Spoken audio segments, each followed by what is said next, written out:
Assalamualaikum warahmatullahi wabarakatuh.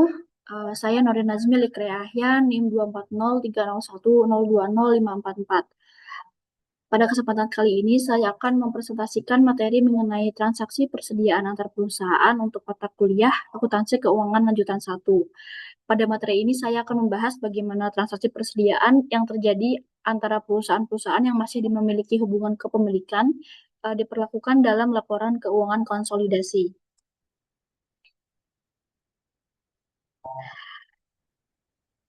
Transaksi persediaan antar perusahaan merupakan perpindahan barang atau bahan antar dua entitas bisnis yang terhubung secara kepemilikan.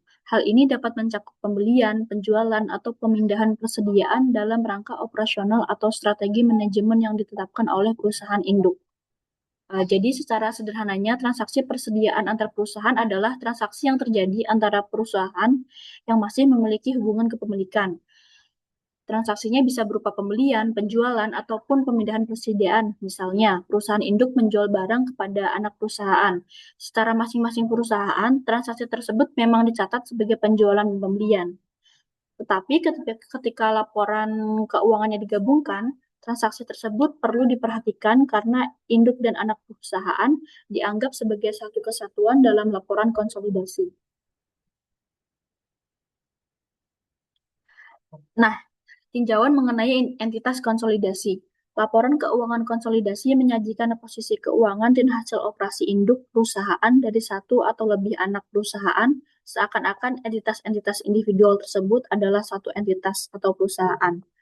Konsolidasi diharuskan jika suatu perusahaan memiliki mayoritas saham beredar dari perusahaan lain. Prinsip akuntansi yang diterapkan dalam pembuatan laporan keuangan konsolidasi sama dengan prinsip akuntansi yang diterapkan untuk membuat laporan keuangan perusahaan terpisah. Laporan keuangan konsolidasi merupakan cara untuk mendapatkan gambaran yang jelas dari total sumber daya perusahaan hasil gabungan yang berada di bawah kendali induk perusahaan dan hasil pengelolaan sumber daya tersebut. Nah, dari penjelasan ini yang perlu saya tekankan adalah laporan keuangan konsolidasi melihat induk dan anak perusahaan itu sebagai satu kesatuan. Jadi walaupun secara hukum perusahaan induk dan anak perusahaan merupakan entitas yang berbeda, dalam laporan konsolidasi keduanya dipandang sebagai satu entitas ekonomi. Tujuannya apa? Tujuannya supaya pengguna laporan keuangan bisa melihat kondisi perusahaan secara keseluruhan, bukan hanya melihat induk atau anak perusahaan secara terpisah. Karena dianggap sebagai satu entitas, transaksi yang terjadi di antara perusahaan tersebut nantinya harus disesuaikan atau dieliminasi dalam proses konsolidasi. Selanjutnya, pada saat penjualan antar perusahaan termasuk keuntungan atau kerugian, ayat jurnal eliminasi untuk konsolidasi dalam periode transfer harus disesuaikan dengan akun laporan laba rugi konsolidasian dan laporan posisi keuangan.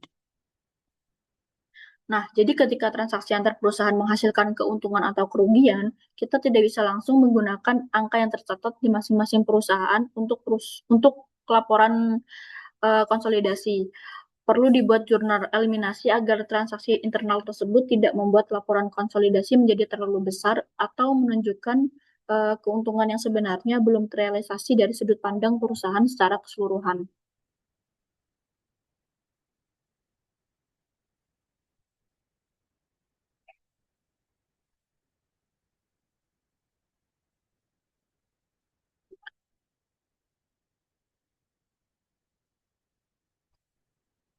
Lalu selanjutnya yaitu penjualan dan stream atas persediaan. Untuk tujuan konsolidasi, laba yang tercatat pada penjualan persediaan antar perusahaan diakui dalam periode ketika persediaan dijual kepada pihak yang tidak terkait. Karena laba antar perusahaan dari penjualan hilir berada di pembukuan induk, laba bersih konsolidasi dan keseluruhan klaim pemegang saham perusahaan induk harus dikurangi dengan jumlah penuh dari keuntungan yang belum direalisasi. Nah, pada saat penjualan downstream, yang melakukan penjualan adalah perusahaan induk kepada anak perusahaan. Jadi kalau induk penjual persediaan kepada PT anak dan peroleh keuntungan, keuntungan tersebut belum langsung dianggap sebagai keuntungan konsolidasi. Keuntungan baru dianggap terrealisasi ketika persediaan tersebut akhirnya dijual kepada pihak yang tidak terkait atau pihak eksternal. Kalau sampai akhir periode barang masih berada di anak perusahaan, berarti keuntungan tersebut masih merupakan keuntungan internal dan harus dieliminasi. Nah, ketika sebuah perusahaan menjual barang persediaan ke afiliasi, salah satu dari tiga hasil situasi ada tiga. Yang pertama, item tersebut dijual kembali ke non-afiliasi selama periode yang sama. Kedua, item tersebut dijual kembali ke non-afiliasi selama periode berikutnya. Yang ketiga, item ini disimpan selama 2 periode atau lebih oleh afiliasi pembelian.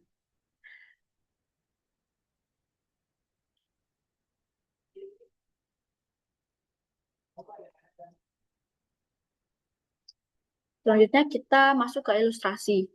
PT Induk membeli 80% saham biasa PT Anak pada 31 Desember 20x0 sebesar nilai bukunya yaitu $240.000 dan pada nilai wajar kepemilikan non pengendali PT Anak pada tanggal yang sama dengan nilai wajarnya $60.000. Asumsikan pada tanggal 1 Maret 20x1 PT Induk membeli persediaan seharga $7.000 dan menjualnya ke PT Anak seharga $10.000 pada tanggal 1 April 20x1. Nah, PT Induk memiliki 80% saham biasa PT Anak. Kemudian pada tanggal 1 Maret 20x1, PT Induk membeli persediaan seharga $7.000. 1 bulan kemudian, tepatnya tanggal 1 April 20x1, persediaan tersebut dijual kepada PT Anak dengan harga $10.000. Berarti dari transaksi tersebut, PT Induk memperoleh keuntungan sebesar $3.000. Selanjutnya kita akan melihat bagaimana transaksi ini dicatat oleh PT Induk dan PT Anak.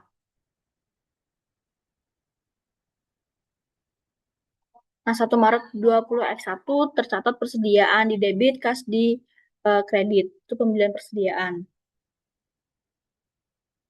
Lalu ada 1 April 20x1, ada kas di debit $10.000, penjualan $10.000, penjualan persediaan ke PT Anak. Lalu ada beban pokok penjualan itu debit $7.000, persediaan di kredit $7.000. Beban pokok penjualan dijual ke PT Anak. Nah, pada tanggal 1 Maret, PT Induk membeli persediaan sebesar $7.000.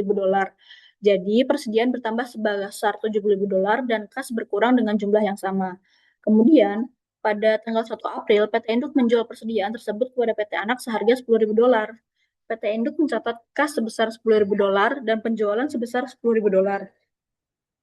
Karena harga perolehan persediaannya hanya $7.000, maka beban pokok penjualannya juga sebesar $7.000. Dari sini bisa dilihat bahwa PT Induk memperoleh keuntungan sebesar $3.000.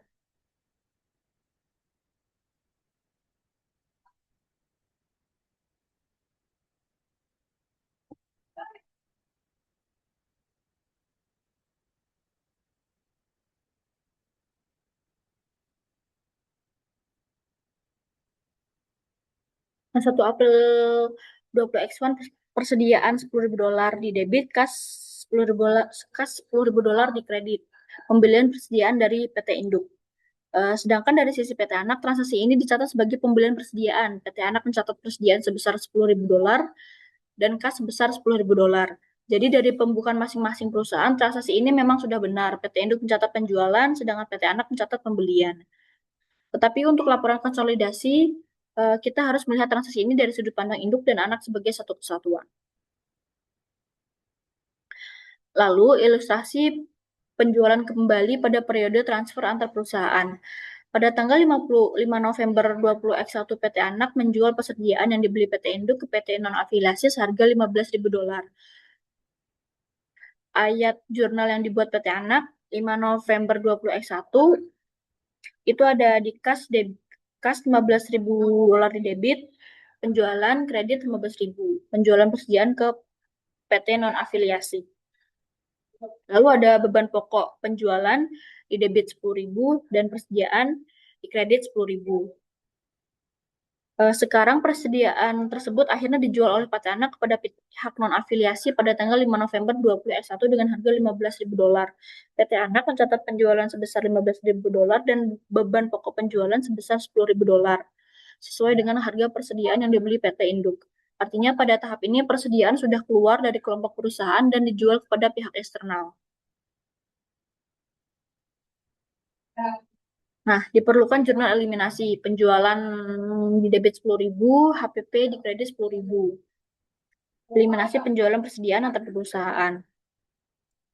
Perhatikan jurnal eliminasi tidak mempengaruhi laba bersih konsolidasi karena penjualan dan harga pokok penjualan keduanya dikurangi dengan jumlah yang sama.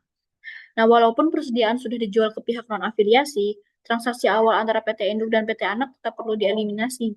Caranya dengan mengeliminasi penjualan antar perusahaan sebesar $10.000 dan HPP sebesar $10.000. Jurnal ini tidak mempengaruhi laba bersih konsolidasi karena kedua akun dikurangi dengan jumlah yang sama. Jadi yang dihilangkan adalah transaksi internal antara PT Induk dan PT Anak. Lalu yaitu keuntungan terrealisasi pada periode selanjutnya.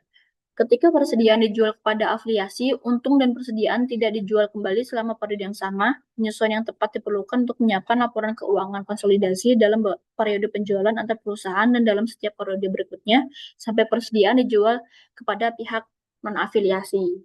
Nah ini, kalau persediaan belum dijual kepada pihak luar pada periode yang sama, perlakuannya berbeda. Keuntungan yang diperoleh dari transaksi antar perusahaan belum bisa dianggap sebagai keuntungan yang terrealisasi bagi kelompok perusahaan. Karena itu, diperlukan penyesuaian dalam laporan konsolidasi pada periode ketika transaksi terjadi. Penyesuaian tersebut juga tetap diperlukan pada periode berikutnya sampai akhirnya persediaan benar-benar dijual kepada pihak non-afiliasi. Ilustrasinya ini, PT Induk membeli persediaan pada tahun 20X1 seharga $7.000 dan menjual persediaan tersebut kepada PT Anak selama tahun berjalan seharga $10.000. PT Anak menjual persediaan tersebut ke PT non-afiliasi seharga $15.000 pada 2 Januari 20X2. Nah, diperlukan jurnal eliminasi 20X1. Penjualan di debit 10.000, HPP di kredit 7.000, dan persediaan di kredit 3.000. Eliminasi penjualan downstream persediaan antar perusahaan. Nah, pada contoh ini, PT Induk membeli persediaan seharga $7.000 dan menjualnya kepada PT Anak seharga $10.000 pada tahun 20X1. Berarti PT Induk memperoleh keuntungan $3.000. Tetapi PT Anak baru menjual persediaan tersebut kepada PT non-afiliasi pada tanggal 2 Januari 20X2. Jadi, pada akhir tahun 20X1, keuntungan sebesar $3.000 itu masih belum terrealisasi. Karena itu, dalam laporan konsolidasi tahun 20X1 perlu dibuat jurnal eliminasi. Persediaan dikurangi sebesar $3.000 agar nilainya kembali menjadi biaya sebenarnya bagi kelompok perusahaan, yaitu $7.000.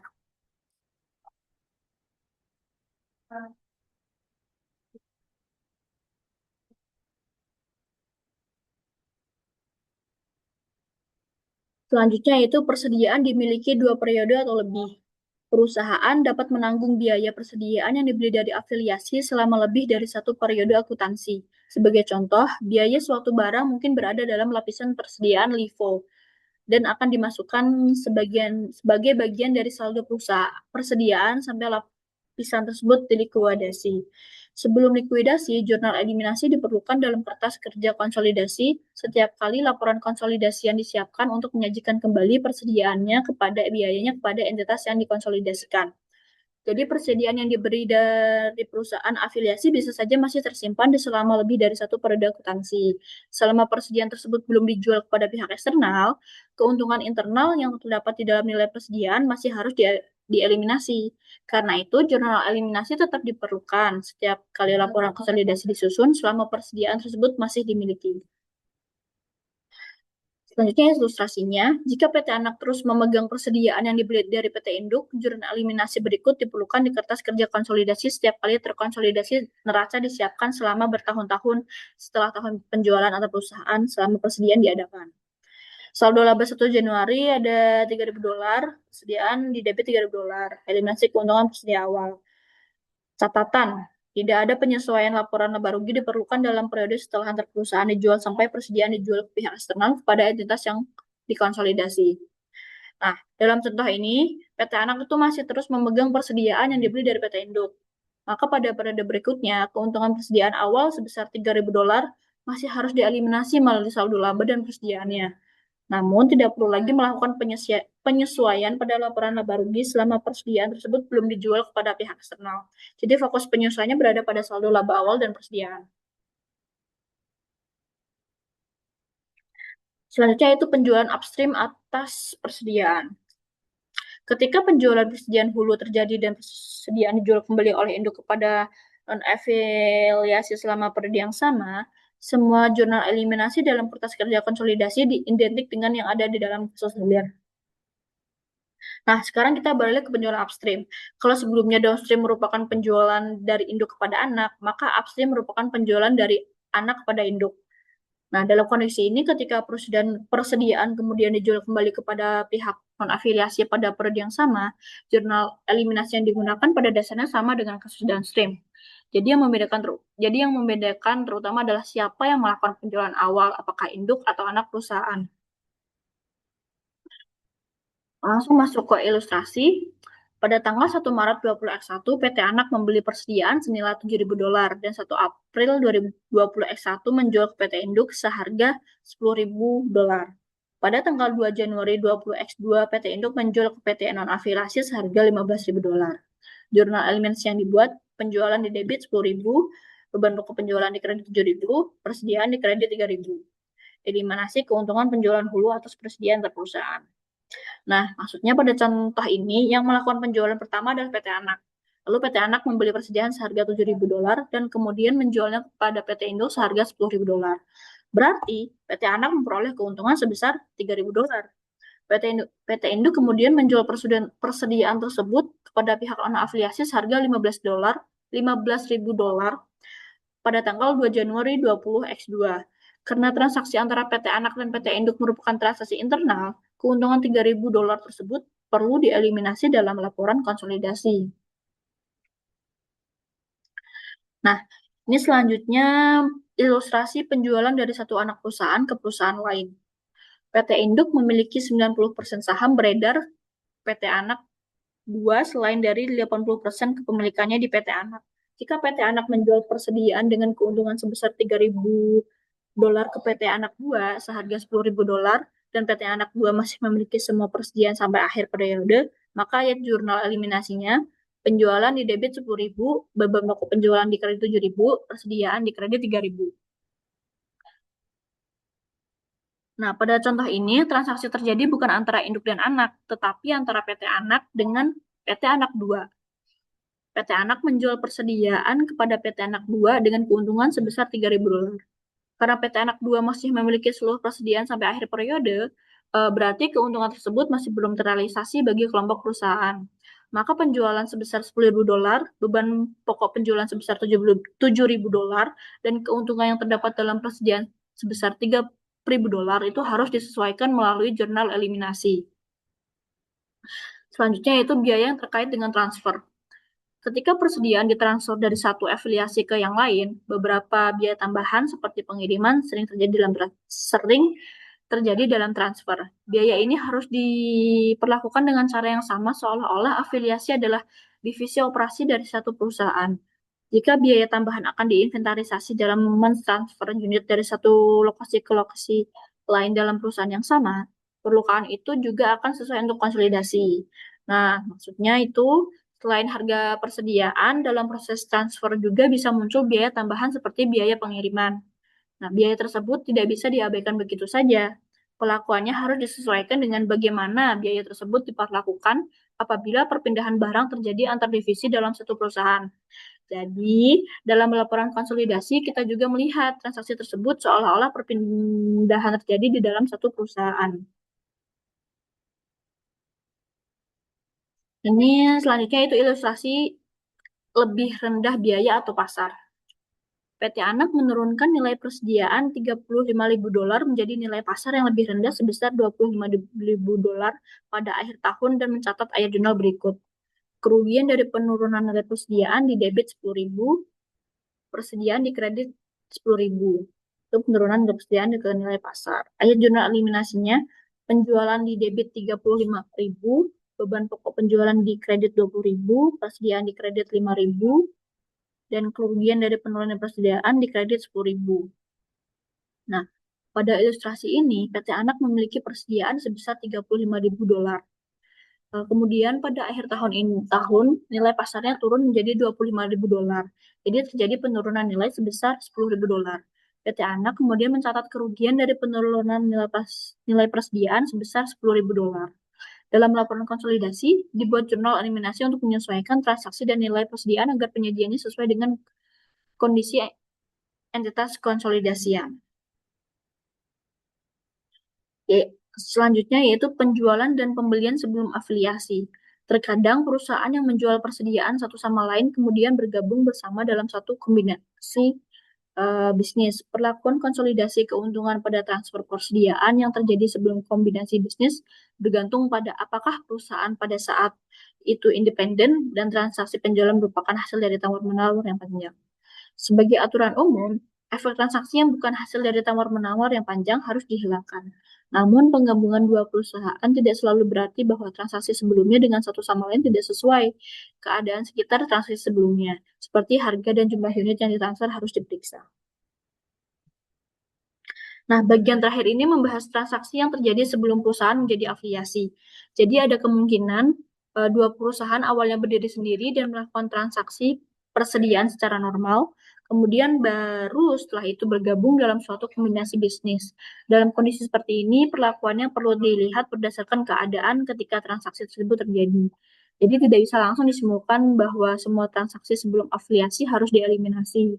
Kita juga perlu melihat apakah transaksi tersebut memang dilakukan secara independen dan melalui tawar-menawar yang wajar. Lalu, dengan tidak adanya bukti yang bertentangan, perusahaan-perusahaan yang telah bergabung bersama dalam suatu kombinasi bisnis dipandang telah terpisah dan independen sebelum penggabungan.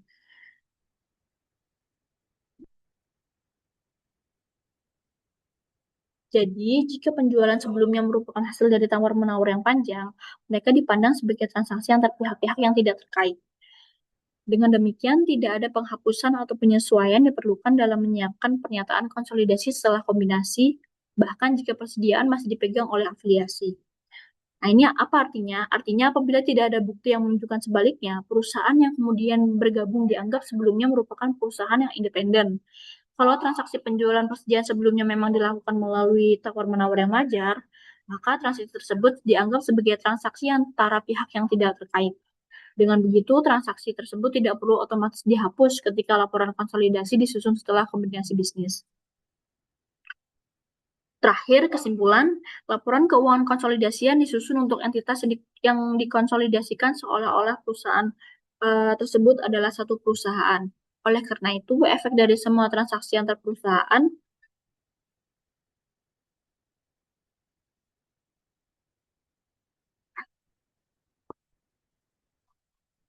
dalam entitas harus dihilangkan dalam menyiapkan laporan keuangan konsolidasi. Untuk transaksi persediaan antar perusahaan, penjualan antar perusahaan dan harga pokok penjualan harus dihilangkan.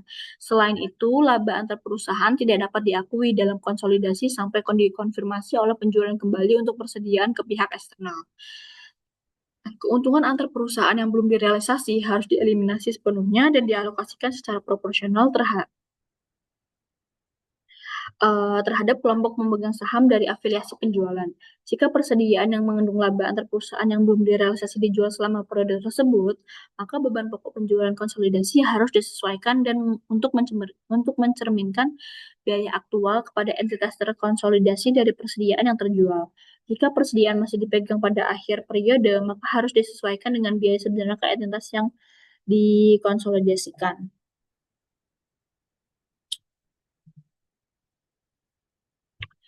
Baik, sekian presentasi dari saya. Mohon maaf apabila masih banyak kekurangan. Wassalamualaikum warahmatullahi wabarakatuh.